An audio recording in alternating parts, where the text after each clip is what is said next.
¿Qué tal? Muy buenas tardes, queridos amigos. Bienvenidos a su programa Nuestra Fe Católica en la plataforma Creciendo Contigo Mujer, la radio católica online para la mujer, porque ser mujer es un privilegio.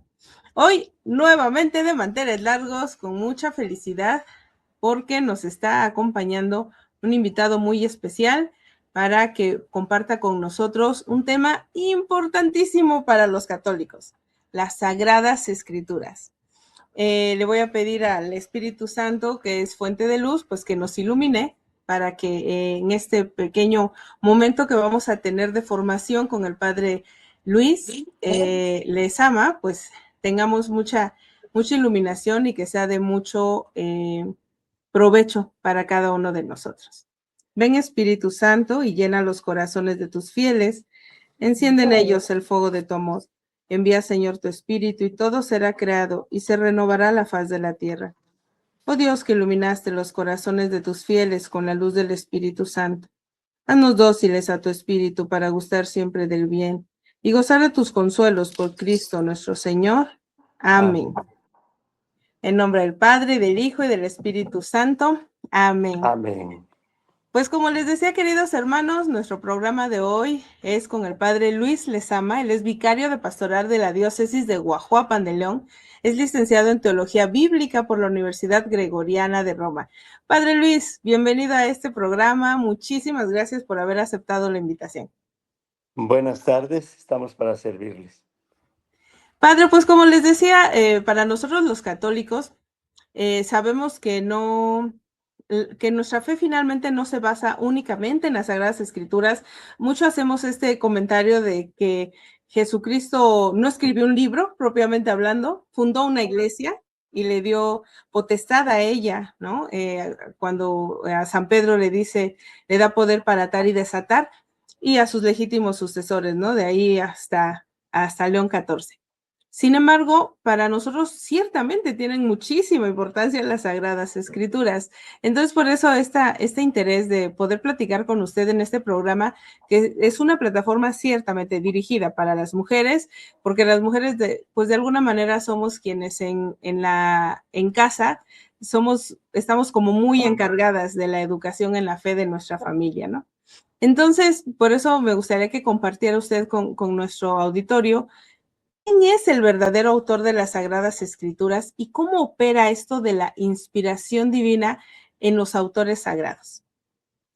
Sí, con mucho gusto. Ante todo, desde que comenzamos a tratar de profundizar en el sentido de la Sagrada Escritura, aprendemos que tiene dos autores. El autor principal, pues, es Dios, quien con su Espíritu Divino ilumina todo y solo lo que el autor humano debe escribir.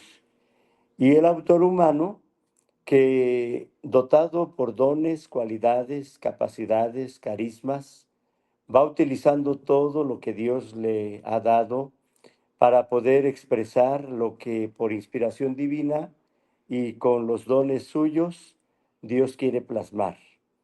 Eh, Creo que estamos ahorita en un momento histórico muy interesante. Yo vengo de una parroquia allá por las montañas, en donde fui a platicar un poco con un decanato número 6, y ahorita que me estás haciendo esa pregunta, pues me viene a la memoria una pregunta que me hicieron ahí. Alguien me dijo: Padre, ¿cómo saber dónde está la verdad? ¿Dónde está la confianza y seguridad de que estamos por el camino correcto? Porque ayer me visitaron los testigos de Jehová, hace 8 días me visitaron los mormones, y constantemente. Entonces yo le dije, pues sí, es una muy buena pregunta ante una realidad, sobre todo porque tú empezaste diciendo de la fe católica, que somos personas que creemos en Cristo, y en Cristo tratamos de entender cuál es la verdad para vivir felices, realizarnos plenamente y sobre todo caminar hacia donde debemos caminar, que es el desenlace feliz, que es la gloria de Cristo que se nos participa. Entonces yo les decía, pues tienes razón, porque actualmente hay más de 32,000 sectas y todas diciendo, hermano, vente aquí, aquí está la verdad, aquí sí te decimos lo que debes hacer, porque por allá te engañan y te mienten. Y la respuesta a la pregunta, ¿cuál es la verdadera religión o la verdadera fe, el verdadero credo? Es muy sencilla. Em, Está en la verdad aquel que crea, celebre y predique lo que creyeron, celebraron y predicaron los apóstoles. La iglesia que Jesucristo fundó es apostólica, descansa en los apóstoles. Dentro de ellos, aquel a quien Jesús quiso encomendarle la misión de confirmar en la fe a todos, es a Pedro. Y Pedro ha cumplido su misión desde hace 2000 años. Estamos preparándonos para el año 2033, en donde vamos a celebrar los 2000 años de la redención del Señor Jesús y que venimos recordando, profundizando y celebrando desde aquel entonces, desde hace ya casi 2000 años. Y de Pedro hasta nuestros días han pasado 267 sucesores. El actual, todos sabemos, León XIV. Con esto tenemos la tranquilidad y la certeza de que estamos en el camino correcto. Y ahorita que estamos hablando de este tema, bueno, y de los demás apóstoles, pues no permanecieron vivos porque pues eran de carne y hueso como nosotros, pero antes de morir impusieron las manos a otros y ese mismo espíritu que los ungió a ellos para cumplir esa misión de anunciar la palabra, pues se ha venido transmitiendo. Y nosotros vengo de un lugar donde yo les dije, vamos a prepararnos para recibir a nuestro obispo, don Miguel Ángel Castro Muñoz, que es el obispo noveno de nuestra diócesis. Nuestra diócesis nació en el año 1903 y de ese entonces hasta hoy tenemos 9 obispos, 9 sucesores de los apóstoles. Y para responder a la pregunta me gustaría leer un texto que a mí me ha gustado mucho. San Pablo escribe a un obispo muy joven, Timoteo, y le da consejos muy prácticos y concretos. Y estos consejos, pues evidentemente que al dárselos a Timoteo, los está dando a todo mundo. Y un consejo que nos da San Pablo es mantente firme, sólido en lo que aprendiste desde niño. Dice así el texto. Estoy leyendo el capítulo 3 de la segunda carta a Timoteo. Voy a empezar desde el versículo 10 porque me parece muy interesante el contexto. Dice en el versículo 10 del capítulo 3, segunda carta a Timoteo. Tú, en cambio, has seguido atentamente mi enseñanza y también mi conducta, mis planes, mi fe, mi paciencia, mi amor, mi constancia, mis persecuciones, las pruebas que he vivido, como las que tuve que soportar, por ejemplo, en Antioquía, en Iconio, en Listra. ¿Cuántas persecuciones he sufrido? Y de todas me ha librado el Señor. Todos los que quieran llevar una vida digna de Jesucristo sufrirán persecuciones, pero los malvados y los impostores irán de mal en peor, engañando a otros y engañándose ellos mismos. Y aquí viene ya lo que nos va a iluminar para la respuesta.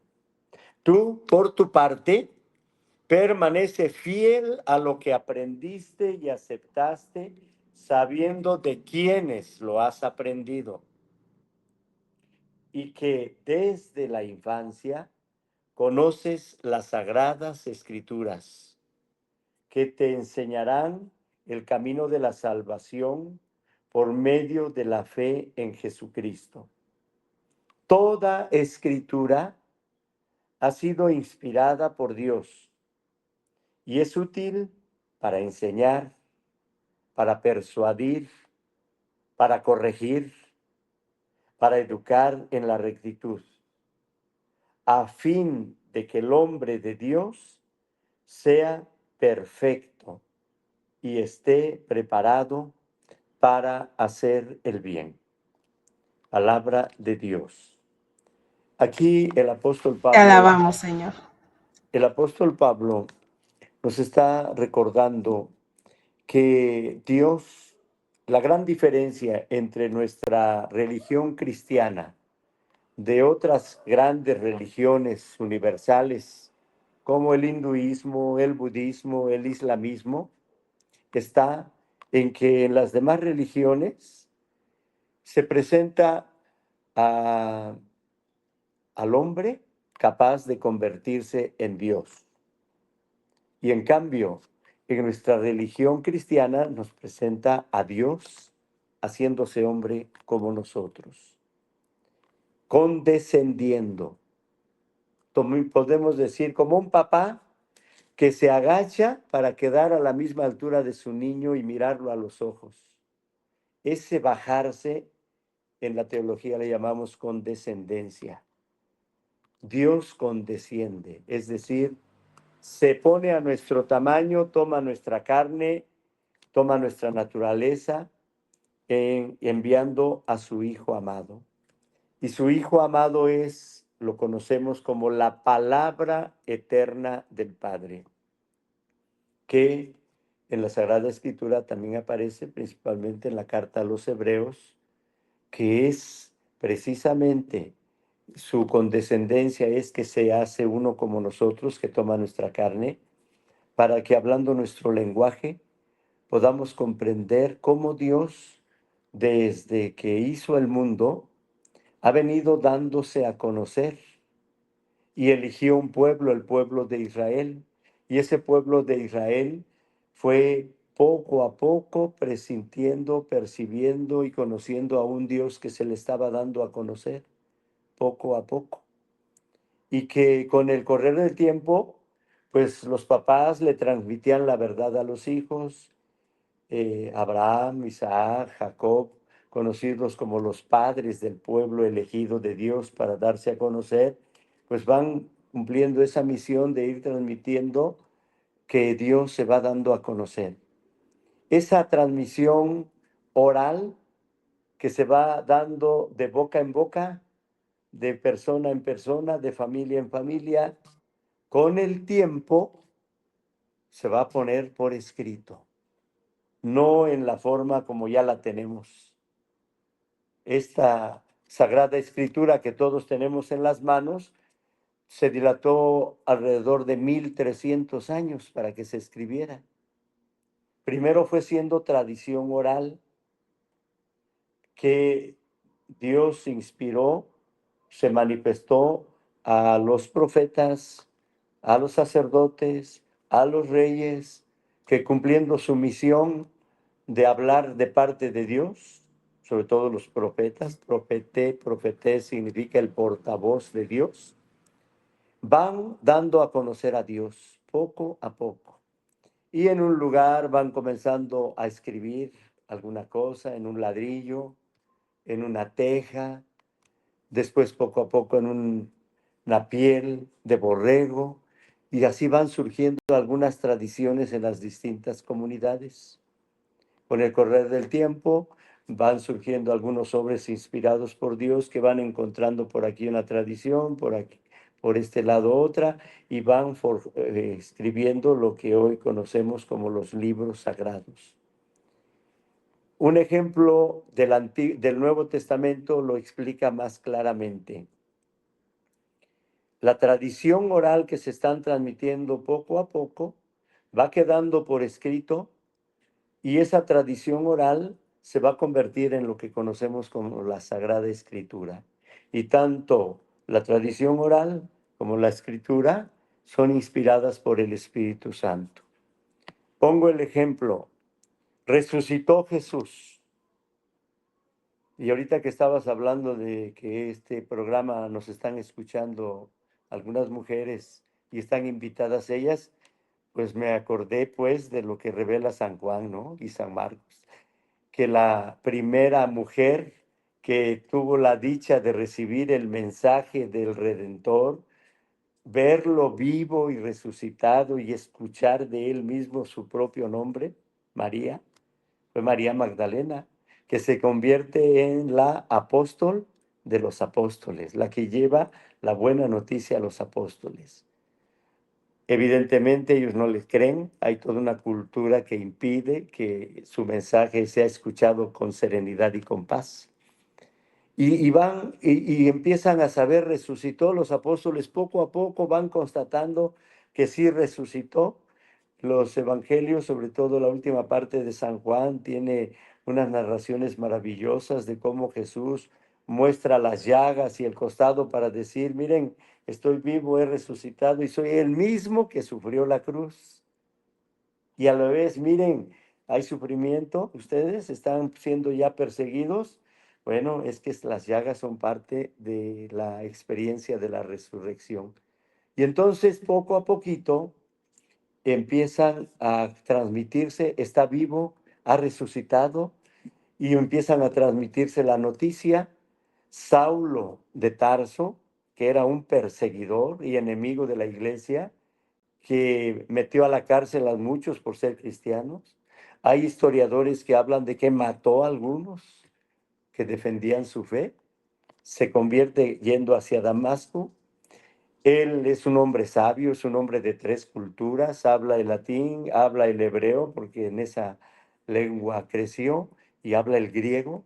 Conoce esas tres culturas, nació en Tarso, que era un camino del comercio para los 4 puntos cardinales, un hombre completísimo que va a ser un pilar de la iglesia. Él es el que dice, oigan, si resucitó, pues hay que ponerlo por escrito. Y comienzan a surgir los libros, y el primero es la primera carta a los tesalonicenses. A los habitantes de Tesalónica les va llegando el mensaje y San Pablo va escribiendo esta primera carta para ellos. Y poco a poco va poniéndose por escrito y van naciendo los libros. Ya para el año 90 ya se dice que ya estaban. Todos los del Antiguo Testamento ya estaban y empezaron también los del Nuevo Testamento. Y así fue surgiendo la Biblia. Nada más por el hecho de pensar que se llevó 1300 años para escribirse y es un fenómeno extraordinario porque parece como si la hubiera escrito de veras alguien de forma seguida y continua y lógica y ordenada, y sin embargo no. Fue un recopilador final, el que fue recolectando las tradiciones que fue encontrando de aquí y de allá, hasta ir forjando lo que hoy conocemos como la Sagrada Escritura. Lo primero fue una tradición oral, y así le llamamos tradición de la iglesia. Transmisión que de boca en boca se fueron transmitiendo a lo largo de los siglos, personas inspiradas y movidas por Dios, que se fue poniendo por escrito y que un último compilador va a ir uniendo. Los personajes que salen como autores, muchos son personajes a quienes se les atribuye correctamente la escritura, el libro escrito, porque consta muy bien que lo escribieron, pero otros no. A San Pablo le atribuyeron las 14 cartas del Nuevo Testamento y por muchos siglos, hasta antes de 1900, nadie dudaba que fueran de San Pablo. Pero como la iglesia, sabia en la misión que Dios le encomendó, tiene las puertas abiertas para el estudio, para la investigación y para el esclarecimiento y fundamento de las verdades, pues va constatando muchas cosas que en nada afectan esta revelación divina, sino que al contrario nos van dejando más asombrados y por lo mismo la fe se va haciendo más sólida. En resumen, el autor principal es Dios, quien con su espíritu divino va guiando a los hombres para que primero de forma oral y luego de forma escrita vayan dejando estos tesoros de la iglesia que les llamamos tradición, lo oral, sagrada escritura, lo escrito, y quienes van cuidándolo y transmitiéndolo, hoy le llamamos magisterio. Así que Biblia, el libro, tradición, lo que fue oralmente transmitido antes de que quedara por escrito, y magisterio, aquellas personas mediadoras elegidas por Dios para, iluminados por Él, ayudarnos a entender el sentido de lo que ahí se escribe, y con ello, como dice San Pablo, vas a poder llevar una vida digna, una vida llena de fe, y vas a poder permanecer fiel hasta el final. Hoy en la iglesia conocemos la tradición oral, la Biblia como fuentes de las cuales nos alimentamos. ¿Qué es una fuente?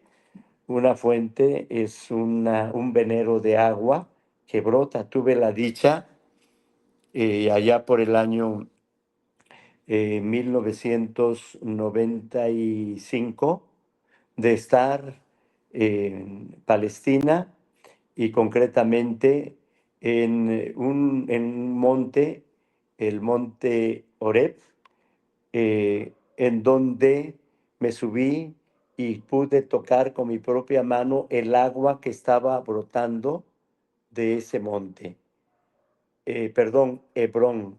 Ese monte salía agua y caía y formaba un lago que se conoce como el lago de Lule. Ese lago de Lule, mucha gente llega ahí, se bautiza, o se bautizan o renuevan su bautismo, porque de ese lago va saliendo en zigzag el agua, que se conoce como el río Jordán. El río Jordán que va llevando vidas y llega al mar de Galilea. Y sigue el agua, y yo me quedaba pensando de ese lugarcito de donde pude tocar, que estaba brotando el agua, se forma este gran río, conocido como el río Jordán, y que va llevando pescados y van saliendo plantas y llega a otro lugar, a donde al llegar mueren los peces y se acaba el encanto, porque es el conocido mar muerto, ¿no? Pero me quedaba pensando, ese chorro de agua, eso es la fuente, ese es el sentido auténtico de lo que es una fuente, de donde brota y que va dando vida. Eso es la Biblia, eso es la tradición, la fuente de donde estamos alimentándonos. ¿Y por qué tiene ese poder de ir dándonos vida? Porque el autor principal es Dios. Dios que nunca ha dejado de hablar. El libro Dei Verbum, que significa divina revelación, es el libro más completo del Concilio Vaticano II, que nos habla todo lo referente a la Sagrada Escritura, a la tradición y al magisterio. Y ahí nos dice claramente que la palabra de Dios es la fuente de donde nos alimentamos, porque viene de Dios, da vida, y porque viene de Dios decimos que es palabra de vida eterna. Amén, Padre. Qué ¿Sí? bárbaro. Padre, eso que nos ha usted dicho, la verdad es que nos ilustra enormemente, Padre.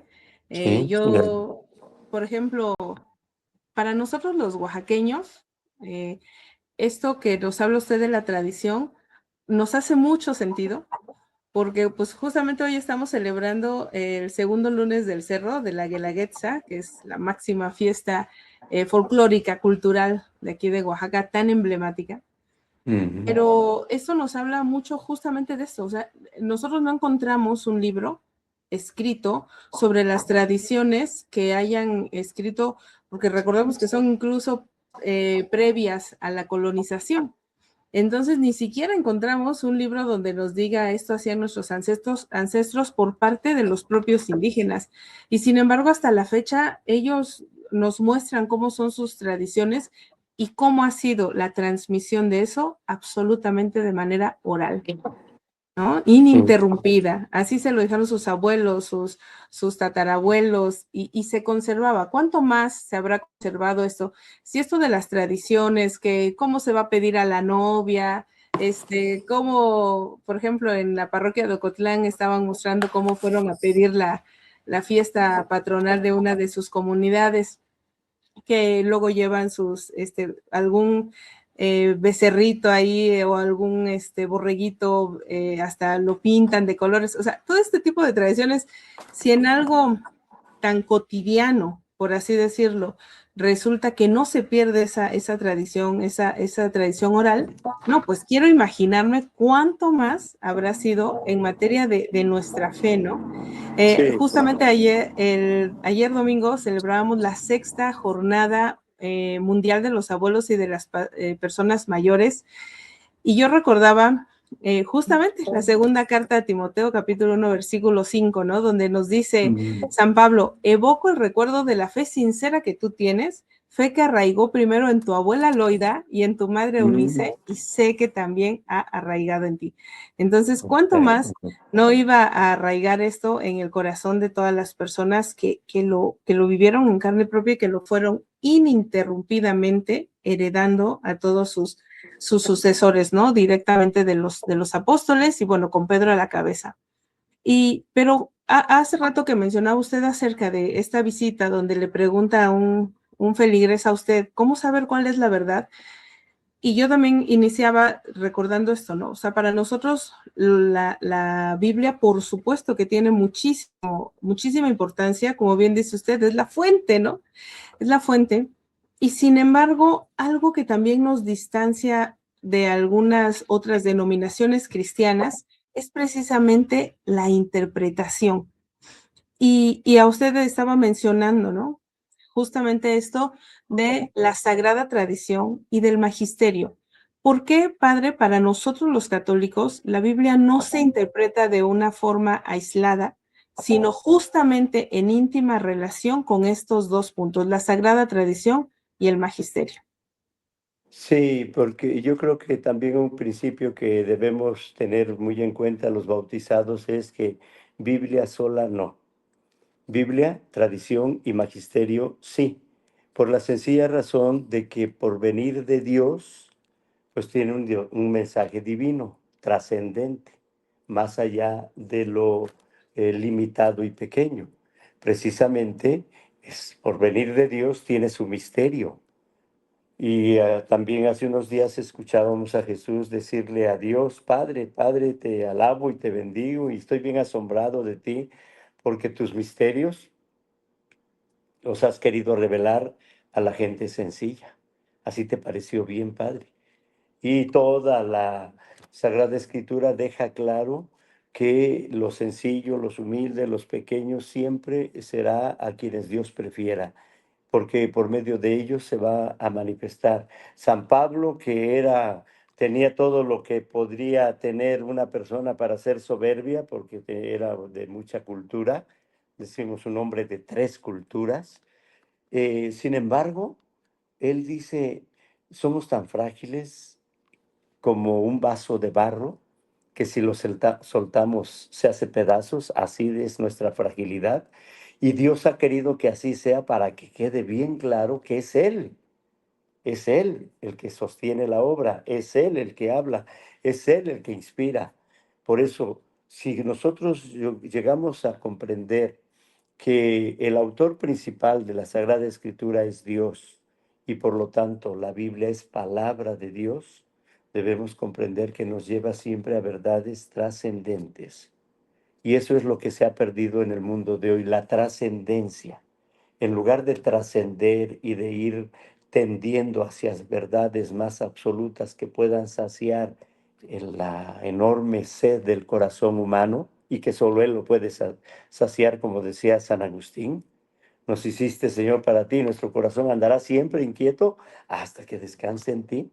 Y por eso la palabra de Dios puede darnos ese descanso, porque Dios mismo ha querido quedarse en su palabra para que inmediatamente tengamos experiencia de Él en la cercanía y la profundidad de su infinita misericordia, que es lo que ahí se va manifestando. Y al mismo tiempo, al valorar que lo que queda escrito precisamente para que no olvidemos que el autor humano es verdadero autor en lo que a él le toca escribir, con su estilo literario, con su forma, con su lenguaje, de tal manera que lo que parece error en la Sagrada Escritura, en realidad no lo es, ¿no? Por ejemplo, un error que siempre se le tacha de que Josué cuando detuvo el sol, cuando iban perdiendo la batalla y decían necesitamos más tiempo para ganar, ¿no? Y entonces dijo, detente sol, dijo Josué, y se detuvo el sol. Cualquier científico dice, ahí hay un error científico porque no se mueve el sol, sino es la tierra. Y a ver entonces, ¿qué pasa? A ver, explicación. Usted cuando le dice a su familiar, ya salió el sol, error científico, no puedes decir eso. No, es una manera de hablar que aunque sea estrictamente hablando un error científico, en realidad es una manera ordinaria de hablar, porque los sentidos perciben que va pasando, ahí va caminando el sol, ya salió el sol, ya se metió el sol. Por una parte eso, por la otra, y empezamos a profundizar la Sagrada Escritura y vamos entendiendo, ¿acaso la palabra de Dios es un libro de geografía, es un libro de historia, es un libro social? Sí y no. Sí, en cuanto que tiene un apoyo histórico, tiene un apoyo social, tiene un apoyo geográfico, pero no porque no trata de demostrar ubicación de lugares o ubicación de tiempos, porque aquí entramos también ante otra pregunta. Si es así, ¿cuál será su fin? ¿Qué contiene o por qué? ¿Por qué Dios ha querido, por una parte, Él ocupar el papel de autor sagrado principal y dejar que el hombre con sus limitaciones, estilo y forma, también sea verdadero autor? Y la respuesta es muy sencilla, ¿verdad? Que Dios no ha dejado de hablar a lo largo de los siglos y se va adecuando a cada circunstancia y momento del hombre. En la carta a los Hebreos, si vemos en la carta a los Hebreos capítulo 1, versículos del 1 al 4, lo dice claramente, ¿no? Que Dios dice, a ver si lo encuentro, aquí está.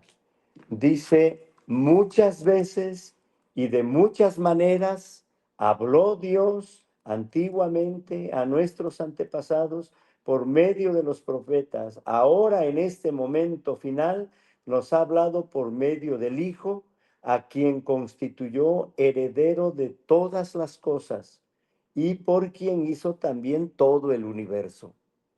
El Hijo, que siendo resplandor de la gloria del Padre e imagen perfecta de su ser, sostiene todas las cosas con su palabra poderosa, y que una vez realizada la purificación de los pecados, se sentó a la derecha de Dios en las alturas y ha venido a ser tanto mayor que los ángeles, cuanto más excelente es el título que ha heredado.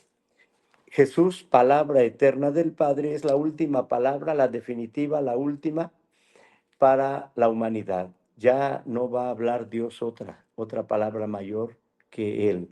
Solo en Cristo, en quien Dios quiso poner en sus manos todo el universo, es quien va a explicarnos el sentido de nuestra vida y quien con su Espíritu Divino nos va a dar la gracia que vamos necesitando cada día.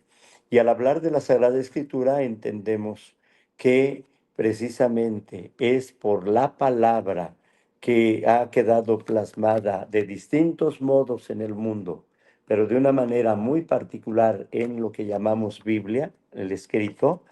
Con eso tenemos que la iglesia tiene una responsabilidad muy grande de hacer que esta palabra vaya haciéndose digerible a cada uno según su edad, según su ambiente, según su estado. A eso le llamamos hoy catequesis.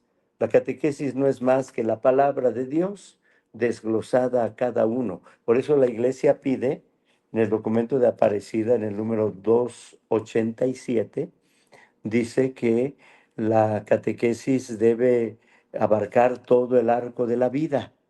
¿Por qué todo el arco de la vida?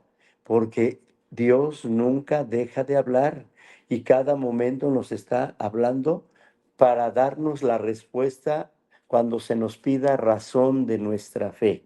Esas son palabras de San Pablo. Se nos va a pedir razón de nuestra fe y esa luz que necesitamos vendrá de la oración, del sacrificio, del servicio, pero sobre todo de la palabra de Dios que tiene esa misión de iluminarnos. Bueno, como no pusimos temario ni nada, Excelente. voy diciendo lo que el Espíritu Santo Lo me bueno va es que inspirando. primero invocamos al Espíritu Santo, así que usted ni se preocupe, padre. Oiga, Bueno, pues sí, fíjese que lamentablemente el tiempo, pues la verdad es que es breve. vuela. Su sapiencia, padre, es increíble. Le agradecemos además esa generosidad con la que usted nos está compartiendo. Quisiera yo ponerle aquí rápidamente algunos de los saludos que han llegado. Alejo, qué linda, hermosa. Gracias por mandarnos saludos. Rocío Carsolio dice, buenas tardes, Lubia, te estoy escuchando en Tehuantepec, Oh, felicidades. mira. Ay, muchas gracias, Rosy, preciosa, muchísimas gracias. Angie López dice, agradezco mucho las enseñanzas de la Sagrada Biblia. Ojalá nos puedan guiar para lograr tener un conocimiento más amplio. Súper bien, querida Angie, pues así como dice el padre, ¿no? Por algo Aparecida nos recuerda la catequesis a lo largo de toda nuestra vida, no solamente para prepararnos para los sacramentos de iniciación cristiana, peor tantito si vamos a hacer, como les digo a los alumnos de primera comunión, les digo, por favor no la conviertan en su única comunión y de ahí no vuelvan a aparecerse, ¿no? No, al final de cuentas, la vida sacramental justamente acompaña toda nuestra vida, ¿no? Te hace nacer, crecer, te alimenta, te da una misión, te acompaña en los momentos de dificultad, te sana, ¿no? Entonces sí, es importantísimo que nosotros estemos siempre catequizándonos. Perdón. José de Jesús Gutiérrez, Padre Chuy querido, muchísimas gracias. Dice que está transmitiendo en vivo en Omega Radio 98.9 de FM en la diócesis de Tehuantepec. Muchísimas gracias a su querido colega, hermano Gracias. en el sacerdocio, el Padre José de Jesús Gutiérrez, mejor conocido allá en Juchitán como el Padre Chuy. Muy Elia bien. Jiménez, querida Elia, muchísimas gracias. Dice, Dios habló y sigue hablando hoy para que el mundo lo conozca. Muchísimas gracias, querida Elia. Ojalá podamos en un momento más adelante, Padre, hablar justamente de esto, ¿no? Tenemos la plena revelación con Jesucristo, el último de los autores sagrados, o bueno, se cierra la revelación al momento de que muere el último de los apóstoles, ¿no es cierto, Padre? Bueno, sí, la revelación en cuanto grado de enseñanza, pues sí, está completa. Pero, Exacto. pero el que Dios se va dando a conocer, pues para cada quien llega su revelación en el momento en que se dispuso y dejó que el Espíritu actuara en él. Amén. Y también muy importante, a mí me gustaría que cuando volvamos a reunirnos, primeramente Dios, Sí. podamos ligarlo justamente con las apariciones de María Santísima, ¿no? Porque María Santísima Sí. de ninguna manera vendría a decirnos algo contrario, a darnos una Diferente. nueva revelación, ¿no? Exacto, exactamente, sí, muy bien. Bueno, la Sagrada Escritura, dice nuestra querida Elia, la Sagrada Escritura es un libro actual, total y absolutamente de acuerdo. Y no sé si a ustedes también les pasa, queridos hermanos, que podemos leer una cita bíblica ahora y la leemos dentro de 2, 3 años y de verdad que el Espíritu Es Santo nos manda nos da un nuevo mensaje. exacto, un Sí, nuevo mensaje, ¿no? Y le damos un sentido. Y además pareciera, bueno, yo creo que es así, que es en el momento justo. De verdad, sí, no sé si alguna vez cuando te sí, pones a leer una cita bíblica y dices, pero es justo lo que estaba yo pensando, es justo lo que yo necesitaba leer o escuchar, ¿no? Mi sí. querida María de la Luz Esperanza, Saludos y felicitaciones. Pues así, querido padre Luis, pues muchísimas gracias. Fíjese, todo esto ha sido de mucha luz para todos nosotros, querido padre. Ojalá pueda Para usted tener otro espacio para nosotros. Sabemos que está usted muy ocupado, es usted el vicario de pastoral allá en una diócesis tan importante como es la de Guajuapan de León, aquí en Oaxaca. Pero de verdad que necesitamos mucho, mucho de sus enseñanzas. Ojalá pueda usted estar más estoy adelante. para servirles y ya nos ponemos de acuerdo, Rubia. Perfecto. Sí, ¿Nos haría usted favor de despedirnos dándonos su bendición, padre? sí, que el Señor los bendiga y los guarde, que haga resplandecer su rostro sobre ustedes, les conceda su misericordia, que vuelva su mirada hacia ustedes y les conceda su paz. Y que la bendición de Dios Todopoderoso, Padre, Hijo y Espíritu Santo, descienda sobre ustedes y permanezca para siempre. Ánimo, Amén. feliz noche a todos y esperamos encontrarnos de nuevo. Muchas gracias, padre Luis Gracias. Lezama Hernández. Pues él, ya saben, es pues experto en Sagradas Escrituras y además es el vicario de pastoral de la diócesis de Guajuapan de León. Le agradecemos mucho su participación y muchas gracias a todos ustedes, queridos amigos, que nos pudieron seguir a través de esta transmisión en vivo del programa Nuestra Fe Católica en esta plataforma Creciendo Contigo Mujer, la radio católica online, porque ser mujer es un privilegio. También gracias a Galma Vázquez Alcántara, que dice bendiciones al padre y a su servidora. Muchas gracias, querida Galma. Gracias también a Saldívar Ángels, dice el padre Luis, es un gran sacerdote y con mucha espiritualidad. Por supuesto que es algo que se nota, querida Ángels. Isaura Ruiz Guzmán, gracias por su bendición, querido padre. Pues muchas gracias. No olviden compartir este video, ponerle ahí seguir a la página de Facebook, también agregarse como seguidor en el canal de YouTube, pues para que esto de la plataforma Creciendo Contigo Mujer pueda llegar a muchos más lugares con la finalidad de seguir llevando el Evangelio a todos los rincones de la tierra, como nos pidió Jesús. Pues muchas gracias, Padre. Gracias, Para la gloria de hermanos. Dios y para servirles. Ánimo. Amén. Hasta la Amén. próxima. Hasta luego.